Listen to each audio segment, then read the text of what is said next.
This is the Louie T Network.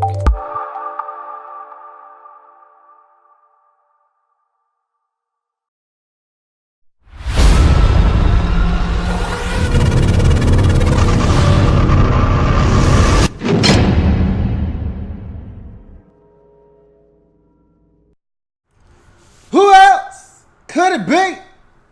Me, your man, Louie T. Welcome to week number 5 in the National Football League's lockdown coverage here with your man Louie T. Thank you for joining me on the program.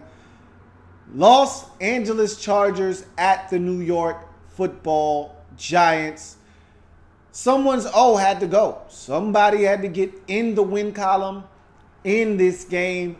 Finally, as both teams came into the game at 0-4, and boy, was this a tough one to watch. Neither team wanted to win this game, yet someone had to win this game, and it happened to be the Los Angeles Chargers. They get it done 27-22, but not before the Giants lost not 1, not 2, not 3, but 4 wide receivers. The Giants were horrendous offensively for much of the day. The Chargers were pinned deep in their own territory for much of the day.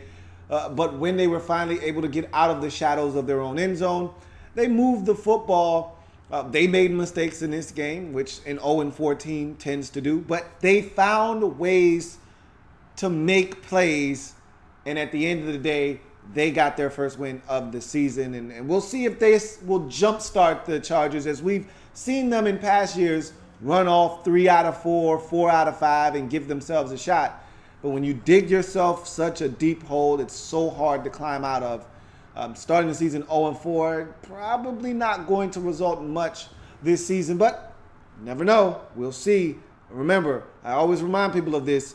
A couple of years ago, I saw the Chiefs start 1-5 and finish up the season at 11-5. So anything is possible, but this Chargers team doesn't strike me as that type of football team that can reel off that many victories, especially in the division that they play in. Going to be pretty hard to run off that many victories in a row. But in any event, before we get to this breakdown, I want to thank you for joining me first and foremost on this program. And if you haven't already done so, subscribe to the Louie T Network for more great content in 2017 and beyond. We're changing the game. Want you to help us do that by simply hitting the subscribe button, becoming a member of the Louie T Network. I've got a number of social media platforms that I am a part of: Instagram, Twitter, Facebook. All of those are in the description down below this video and all the other videos that I've done. So check that out and link up with my different social media accounts so that you can be in tune to what's going on this channel. Also, if you want to donate to the Louie T Network, this is how you do so right now, through PayPal. That is the link in front of you. That link is also in the description down below the video. And so please, if you can donate, I graciously ask that you do. Whether, doesn't matter how big or small, I appreciate any and all donations that are able to come this way. This channel is starting to hit its stride, and I want to take that next big step. And the best way I can do that is to get as many contributions from you, the viewer out there, to help this channel grow. And I thank you in advance for any donations that you may be able to give. And like I've always said, and I will continue to say, if you can't give, all I ask is that you continue to support the channel, continue to like the videos, continue to share the videos, and continue to support the Louie T Network as you have done so graciously in the past. That being said, let's jump into this video, and we start with the winners in this game, the Los Angeles Chargers, with the 27-22 victory over the Giants in this football game to get their first win of the season and get to 1-4. I was watching this game with my dad, and he kept saying, man, and he was adamant that the Chargers were going to win this game. I and my sister were both siding with the Giants, and my dad was adamant from the opening snap. Chargers are going to win this game. I have no confidence whatsoever in the Giants' ability to score enough points to win this game. The Chargers always find a way to lose and do something stupid, but they're going to find a way to win because the Giants, they equally find ways to lose football games and do stupid things. And not only do they do that, but they can't move the football effectively and score enough points to beat this Chargers team. That was my dad's assessment, and he basically was right. Now, he couldn't have projected the amount of injuries that the Giants would sustain throughout the course of the game, but that's nor here nor there. The Chargers don't want to hear anything about injuries. They've got their own share of injuries and their own slew of injuries, and they go through it every single year. So they have no sympathy for anybody when talking about injuries. So my dad said, look, as soon as they can get this football out of the shadow of their own end zone, they're going to move it. Watch. Now, it took them a long time, and they had to go through a safety. They had to go through a bunch of Giants failed opportunities and a touchback to finally get out of their own shadow of their own end zone. But when they did, yeah, he was right. They moved the football. It was only the times when they were stuck deep in their own territory, inside their own 10-yard line, when they struggled to move it. And literally, for the first quarter and a half, that's where they spent the majority of the game, is in their own territory, deep at the shadow of their own end zone, trying to push the football out. And they just struggled to do so. You saw the safety early on in the game. And it wasn't until the Giants finally scored their first touchdown in the game that the Chargers actually finally got some breathing space, because they got a touchback and they got the football out to the 25-yard line. And as soon as that happened, that's when you saw them kind of come alive offensively and be able to move the football. When they were stuck deep in their own territory, they struggled to move the football, kind of like they wanted to not make a mistake. They were playing cautious deep in their own territory. But then when they would get out of there, or Rivers would make a play and they would finally get a first down and kind of ignite the drive and kind of give them a little bit of space to work with, then they would start pushing the football down the field and getting chunk plays and moving the football, as we know this offense is capable of doing. And so offensively, I thought that they did some good things. I think the best thing that they did was they didn't make a ton of mistakes. They didn't make those back-breaking mistakes and plays. You know, the safety early on looked like it was very ominous as the Giants jumped out to a 9-0 lead. You're saying to yourself, oh, safety, Giants touchdown, down 9-0 on the road, doesn't look good. Offense been stagnant. But really it was just, look, we don't want to make the big mistake. We don't want a tip pass by Phillip Rivers that gets picked off and taken to the crib. We don't want Phillip Rivers taking a 5 or 7 step drop, getting hit from behind, ball comes out, Giants recover for a touchdown. We don't want anything stupid happening. So we'll play it safe. We know this Giants offense is struggling to move the football themselves. We won't give them any easy freebies. We'll make them earn everything that they get. And if we have to keep punting until we are able to find a way to get better field position, so be it. And that's what they did early on in this game. And as they begun to get confidence and start to move the football, you could tell early on that they were going to have some success running the football once they were able to start moving the ball. Gordon really had a fabulous day. He went over 100 yards. Also had the game-winning touchdown as a receiver. I thought he had a huge part in what they were able to do offensively. Kind of kept them balanced because you know how this Chargers team can do sometimes. They can either be too heavy on the pass or too heavy on the run. We've seen them do that over the years. We've seen them do that this year. There's been a cry out for more touches for Gordon and less throws for Phillip Rivers at times. But a lot of people have been saying, hey, let Phillip Rivers cut it loose. And we've seen that not work in the favor of the Chargers this year as well, when he's thrown it a ton of times and not been successful. So whatever the case may be, I thought it was solid balance on the part of the Chargers in this football game to be able to run it the way that they did and throw it the way that they did.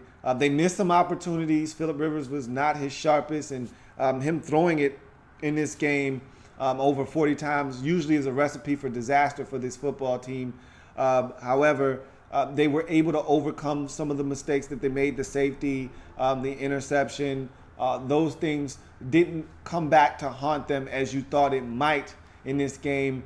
Rivers throwing an interception, if I'm not mistaken, in the red zone. Again, taking a point-scoring opportunity off the scoreboard. Those are things you can't do. And like I said, both of these teams wanted to lose this game. Make no mistake about it. Phillip Rivers has a wide-open Travis Benjamin in the end zone. He literally could have punted him the football and had Travis Benjamin fair catch it, and it would have been a touchdown. and he overshot him.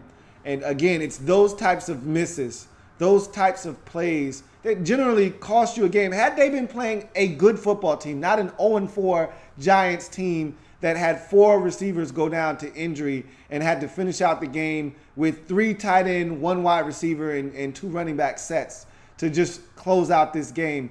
If they had a team in front of them that was competent, they probably lose this game and go to 0-5 because they made enough mistakes to lose this game to the Chargers. But luckily enough for them, the team across the field from them was equally as bad, equally as snake-bitten, and just simply hasn't been good this year. And they, too, have found ways to lose this year, and they found a way to lose this particular game, and the Chargers were able to finally take advantage of someone else's misfortune and find a way to win the game. But they made their share of mistakes that probably would have cost them against a better team, and that's why the confidence level with this Chargers team is so low.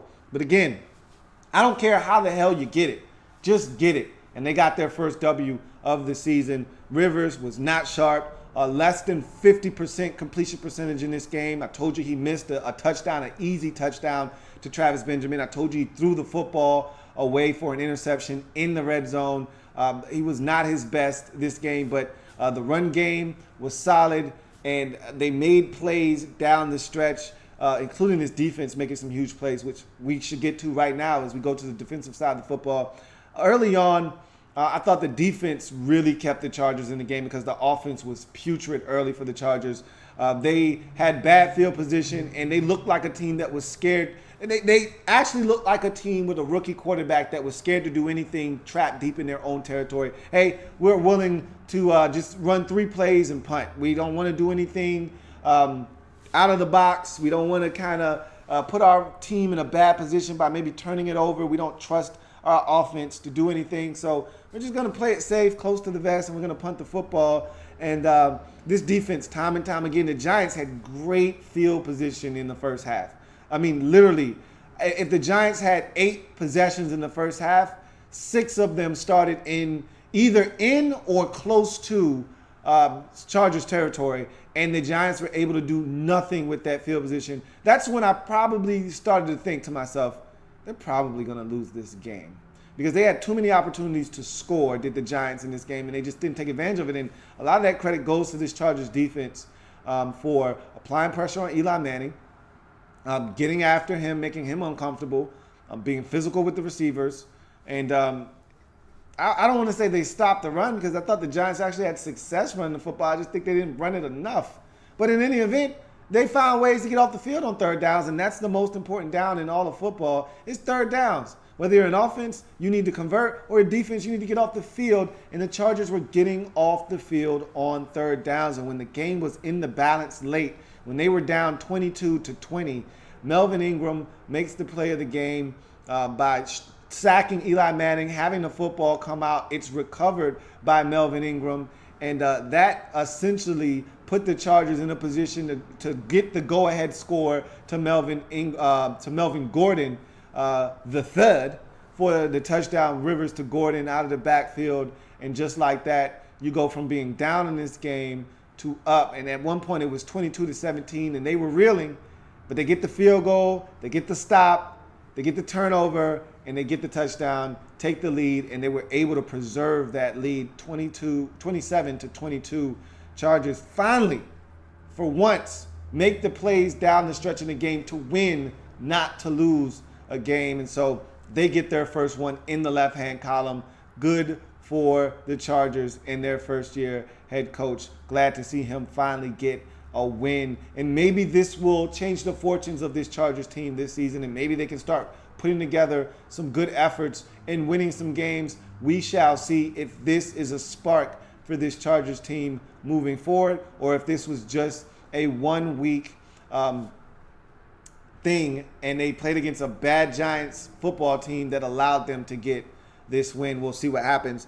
As you go to the Giants side of things, we'll start with the offense because it was just a tough day offensively for the Giants. I've got questions. There's not enough answers right now. Obviously, the field position in the first half was tremendous for the Giants, yet they were only able to muster I think 9 points in the first half of this game, if I'm not mistaken, maybe 12. But bottom line is, for as good a field position as they had, after the safety, really they pinned the Chargers on their side of the field, and I just it's certain things I just don't understand. Okay, so you've got the injuries. Okay, early in this game, Dwayne Harris goes down, and so does Sterling Shepard. Not too long after Shepard goes down, then goes down Brandon Marshall, and you're basically stuck with just Odell Beckham Jr., which is a good guy to have, and Roger Lewis at the receiver position. So you don't really have a lot of weapons out there. You got the tight ends, and you got your backs. So at this point in the game, don't you think you would rely a little bit more heavily on the run game? Not to mention, on your best drive of the day, when you scored your first touchdown, Orleans Darkwa rushed for 44 yards or 43 yards on that drive. And he had a 23-yard touchdown run. Don't you think he would touch it more? On your 2 touchdowns on the day, Orleans Darkwa had 49 yards on 4 carries, yet he only had 8 carries for 69 yards the entire game. What kinds of sense does that make? It doesn't make sense to me. You don't run the football nearly enough. You don't run it effective when you do run it. You finally have some success, and you don't run it enough. I don't get it. I don't understand the logic there. When you did run it and you did have success, you scored touchdowns. I don't understand why they didn't run it more. Again, I don't think your head coach, Ben McAdoo, is a good head coach. I don't think he understands what it's going to take for this team to win consistently. I don't think he understands what it takes to be a head coach in this league. I think the game sometimes is a little bit bigger than he's able to grasp.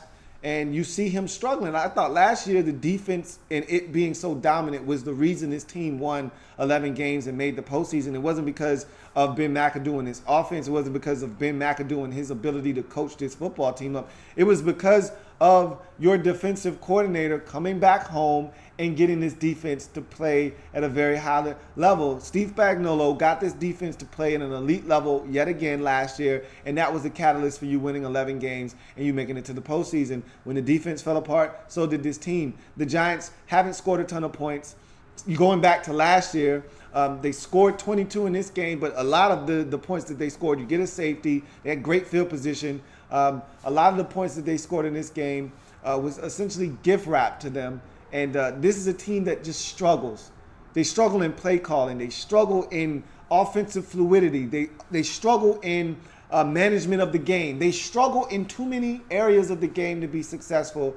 And I just don't understand how a guy like Orleans Darkwa can have 4 carries for 49 yards on your 2 touchdown drives, but only touch it 8 times and had 69 yards rushing. The man was averaging over 8 yards a carry. I don't understand why he only got 8 touches. That blows my mind. But again, who am I? I'm just a professional football watcher, that's all. So, again, it doesn't make sense to me, but it doesn't have to make sense to me. And so you struggle. You got 4 receivers that go down. And I've never seen anything like it in my life. I've never seen one position be attacked that way, to the point where you've only got 1 active receiver left that you dressed out of 5. I've seen 3 guys go down at a position. I've seen 2 guys go down at a position where there's only 4 guys that you dressed, like the safety position. I've seen that. I've seen teams be decimated at specific positions, but never wide receiver like that, where you tell me, hey, we dressed 5 today, and 4 of those guys weren't able to complete the game, and 3 of those guys were done before halftime. That's insane. And so at the end of the game, you can't have the fumble by Eli Manning. You just can't. Eli, that is the most pathetic fumble you will see of an NFL quarterback. Literally, he's getting sacked, and as he's getting flipped over, the ball just squirts out. I mean, Eli's got to protect the ball better than that. What are you doing, man? And at this point where you know, hey, we just are down to Roger Lewis Jr., 3 tight ends, and all of our backs.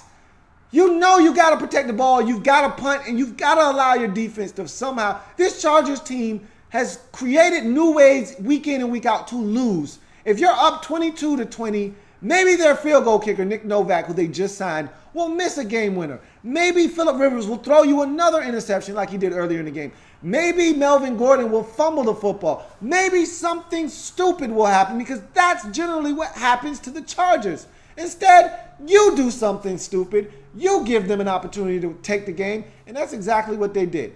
And so you can't feel bad for the Giants. Despite all of the injuries, you can't feel bad for a team that self-destructs and beats themselves like the Giants did late in this ball game. That was pathetic. And Eli Manning should be ashamed of himself there.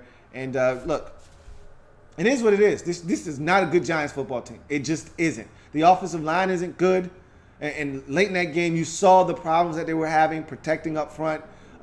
This offense isn't any good. Eli Manning is a guy that just has struggled this season, hasn't looked like a confident quarterback at any point this season.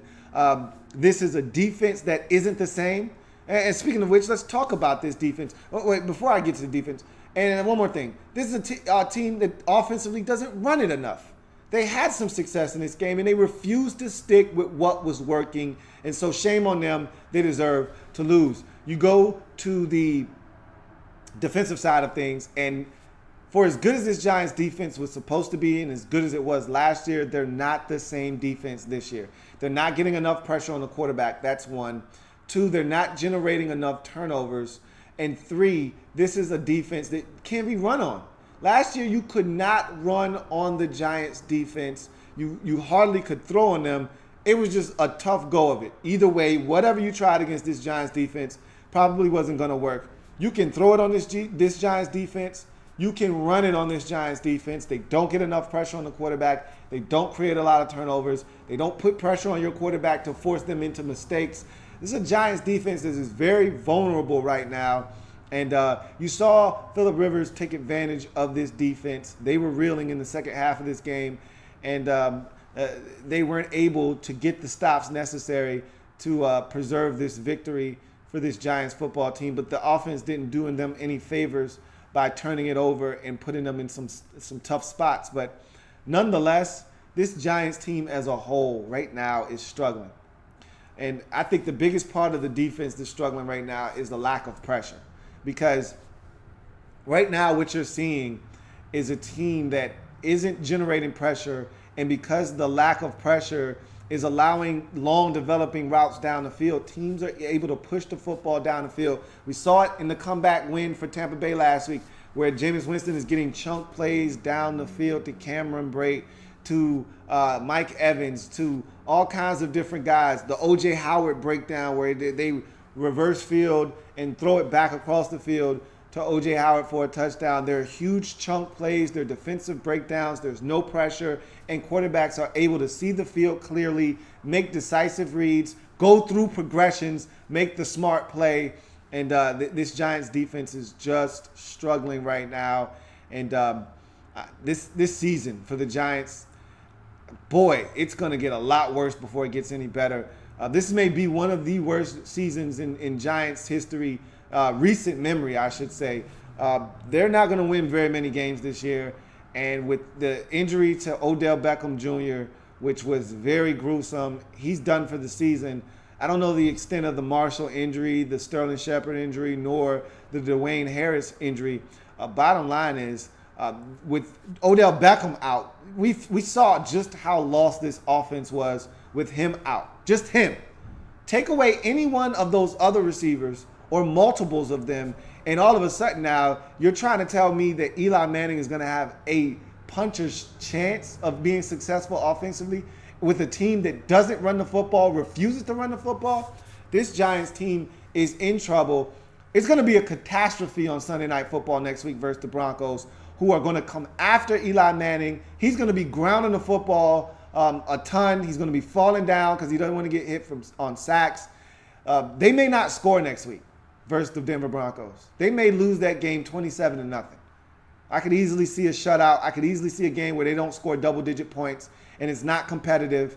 The Giants, they may win 2 games, 3 games this season. It's going to be a long season, and boy, it's going to get ugly. A lot of boo birds. I don't know if Ben McAdoo makes it through this next season. I think this may be his last season as Giants head coach, and I can't disagree with that. I don't think I don't think he's head coaching material. I don't.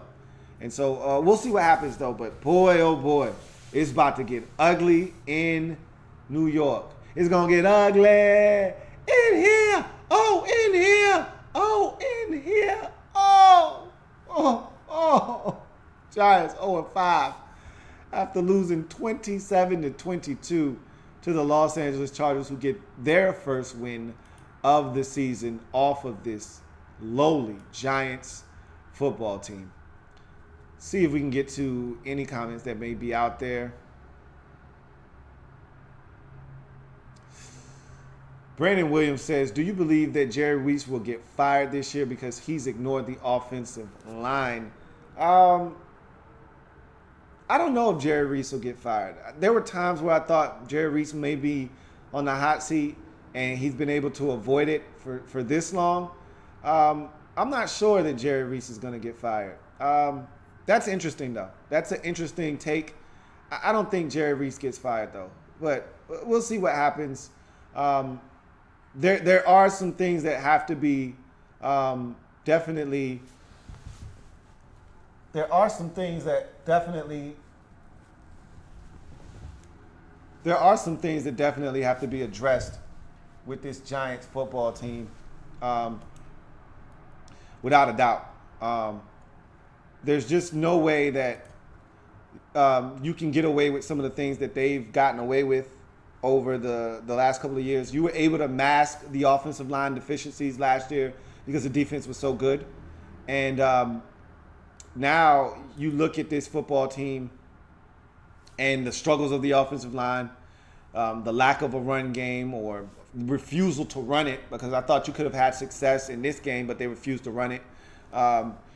You look at the quarterback position, and I don't know if Davis Webb is the guy behind Eli Manning or not, but if there's nothing there, that's a problem in itself, to not have an heir apparent to the quarterback position when Eli Manning can no longer do it at a high level, which we may be upon that situation right now as we speak.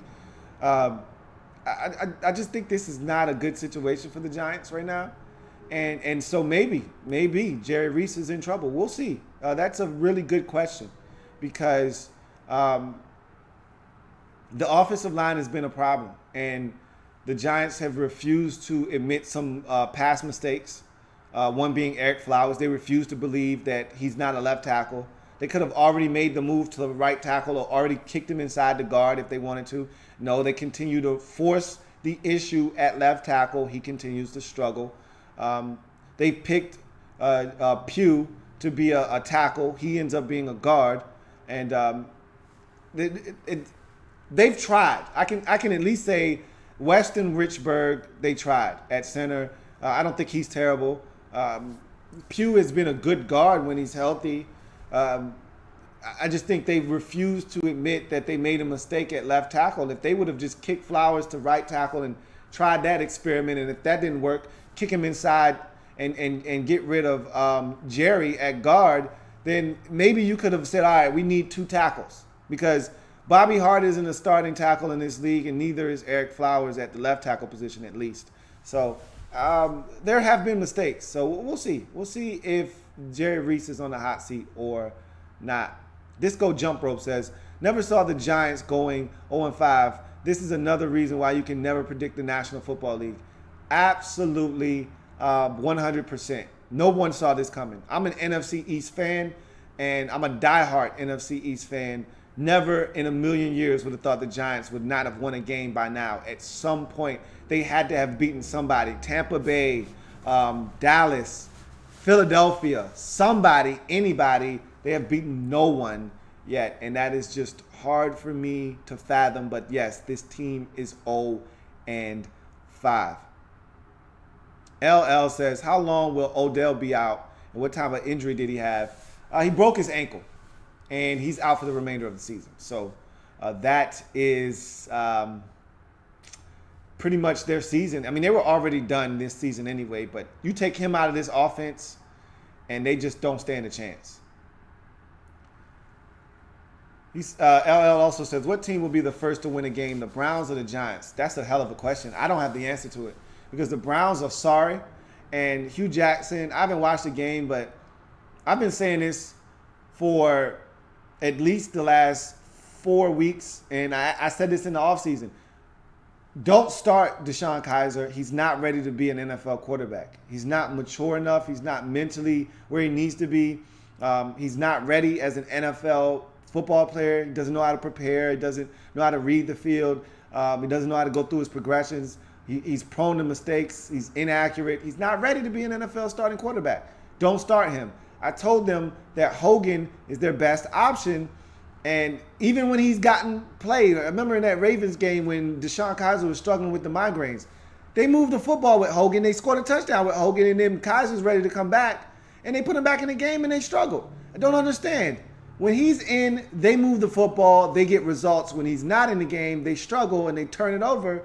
And I just don't understand why they wouldn't go to Hogan, and they finally do go to him, and they move the football and had a chance. And had he done it sooner, they might have won the game versus the Jets. But I never know what the hell is going through the head of one Hubert Jackson. And because of that, I can't tell you when the Browns are going to win. They're a sorry excuse for an NFL outfit right now. The Giants look like a shell of themselves. No telling who's going to win one first. I don't know. K. Michael says, McAdoo is Jekyll and Hyde head coach. 1 minute he's ground and pounding, the next dink and dunk, and next he's a big play offense. I don't get it. McAdoo is a clown. I really don't understand what the hell he's trying to do from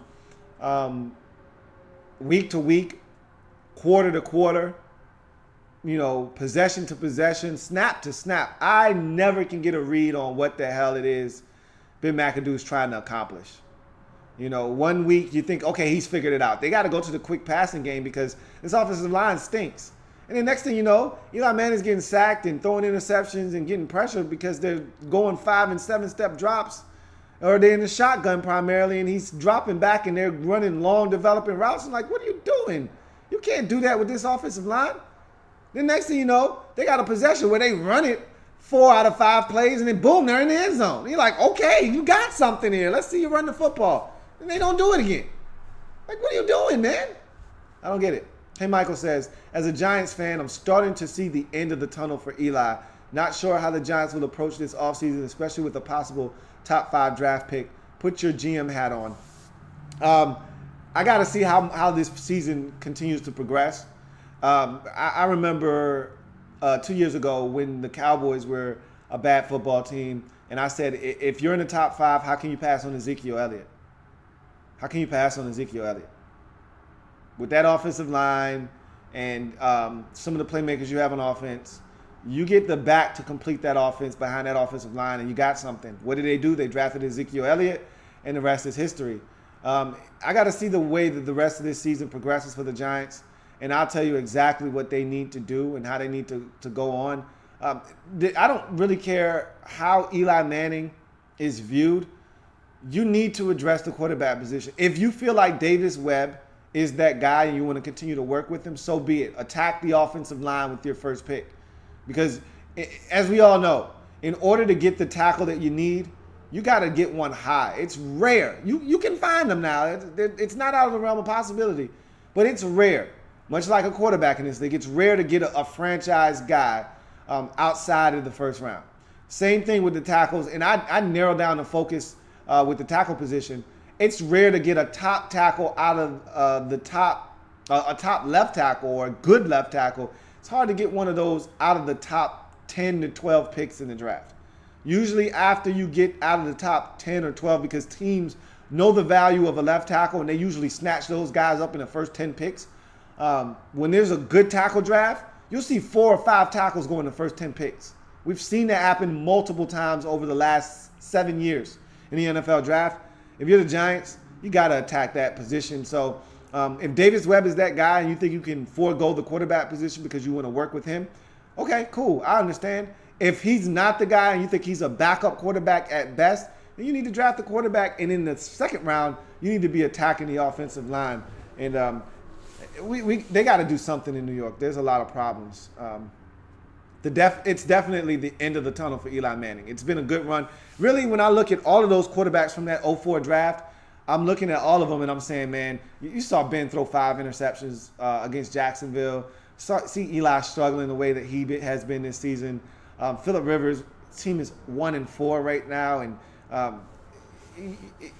just look at all those guys and I say they don't have much time left, and so Eli is at the head of that class, and there's not much time left for him. Blackbird Bliss says Eli may want to make some business decisions versus Denver next week. Don't want to see him get hurt. He'll make some business decisions. That's one thing you don't have to advise Eli Manning on, is making business decisions. He will get down fast, quick, fast, and in a hurry. You don't have to tell Eli anything. Cruising 26 says, why is it so hard for people to criticize Eli? He has to be the most inaccurate quarterback in the league. He throws the ball high on slants. A slant is all about yards after the catch. Because he's got Super Bowl rings, because his last name is Manning, the pedigree is there, the hardware is there, and so people are hesitant to criticize Eli Manning because of the last name, because of the winning. But at the end of the day, Eli Manning is very inaccurate. Eli Manning is prone to turnovers. Eli Manning is very skittish. He's not a guy that loves to take hits, and no one wants to get hit, but he's not really willing to stand in the pocket and stare down a gun barrel and take shots to deliver the football. And so there's a lot of criticism to be tossed at Eli Manning, but at the end of the day, he's done a lot for that Giants franchise. And so it is what it is. He's old, and there's not a lot of talent now with all the injuries around him, and the offensive line stinks. And so, I mean, we can put a lot of this on Eli, but they didn't do enough to protect him in the final stages of his career. That's a shame. LL says the Giants might find a gym wide receiver, though, that might help them in the upcoming years. Maybe, maybe not. I'm a Roger Lewis Jr. guy. I think he can help. But we'll see if all these injuries maybe unearths a Victor Cruz like it did years ago in the preseason when you had some injuries. So we'll see. We'll see what happens.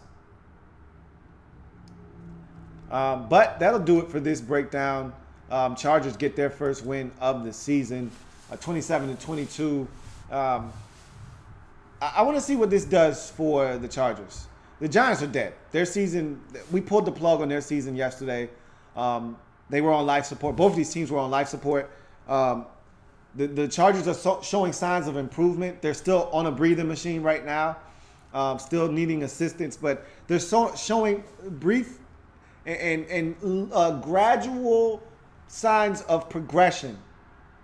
Maybe they'll be able to take the breathing machine off and breathe on their own. All right, another win, and all of a sudden now they can breathe on their own, and things are looking up for them. This Giants team, they're dead. Yeah, we pulled the plug. The family decided and decided that it was best if the Giants just pulled the plug and they just move on. And so their season is done now. It's just all about what you got. What players do you have on your team? Who's talented? Who's going to be around? Who's not? We'll see what this team does moving forward. But nice win for the Chargers. They're on the board now. We'll see what they do with this win. Giants 0-5 after the 27-22 loss at home versus the Los Angeles Chargers. If it happens in the National Football League, whether big or small, we cover it all here on the Louie T Network. Come back and join me as I continue to break down anything and everything in the National Football League. I've got more lockdown coverage coming your way, including an ass whooping in Philly and an ass whooping in Pittsburgh, except it wasn't the Steelers doing the ass whooping. More lockdown coverage coming your way. I'm your man, Louie T, signing off. I'll see you in a few.